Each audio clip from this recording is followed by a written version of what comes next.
Before we begin, this is just a roleplay, and these are based on theories I've heard. Onto the video. Last night, I searched around my town and explored the old Freddy's pizzerias. Though there was one that was burned down. But I found lots of cool stuff that'll expose Fazbear, even though they've been exposed for 1,000,000 times now. There were cassette tapes, several newspaper clippings, and many tapes of their old shows and other stuff. First, let's start with the newspapers.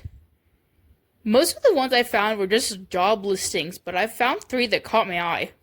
The first one was around the first Freddy Fazbears, and it was about the missing children's incident. It was the first restaurant they had, and their animatronics were creepy. And when I said the first restaurant, I meant the first restaurant based on their Freddy and Friends show. Basically, the newspapers were talking about 5 children who ended up missing over a span of a week at Fazbear's. Police couldn't find the bodies, but they arrested a suspect, William Afton. But since their bodies were never found, he was released.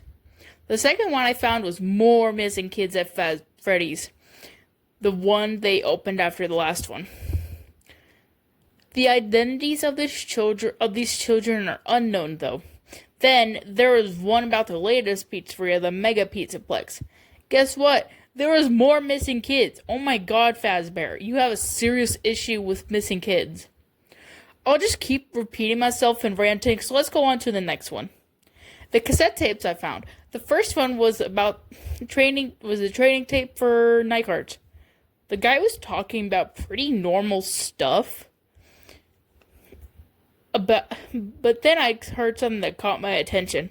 It was something about the animatronics getting quirky at night and them thinking the guard is a naked endoskeleton. So they'll, stuff them into an animatronic suit. Excuse me? Then he talked about the Bot 87 and blah blah blah, yeah. That was the only cassette tape I found at Freddy's location. So let's go on. The one at the new one specifically for kids and their safety. Yeah, right, Fazbear. The tape talked about the summer job and nothing here caught my eye until the 5th cassette tape. The guy said that the place was closed and under investigation. Then he talked about kids who are seen lured away with a man in a yellow rabbit suit. William Afton, I swear to God, when I find you, I'll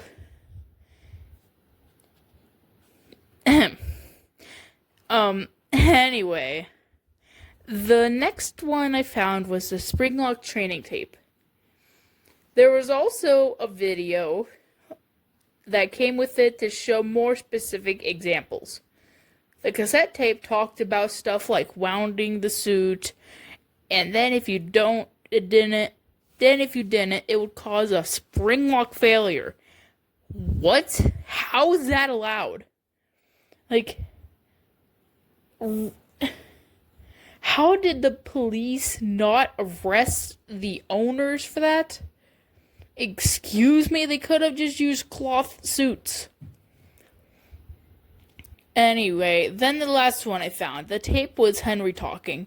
It was clearly targeted at William and the missing kids. Even both Henry's and William's kids. Finally, there are the VHS tapes.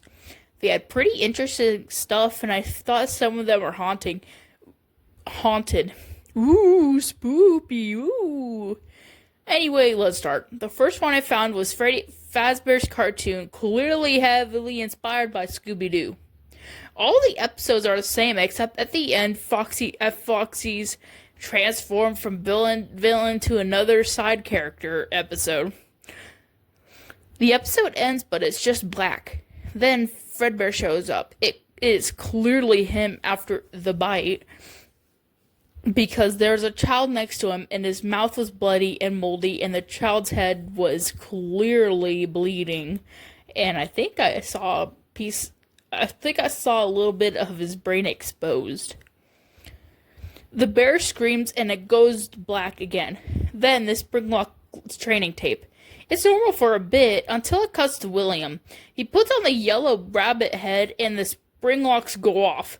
He screams, but it's muffled severely. It was so disturbing to watch. Oh god.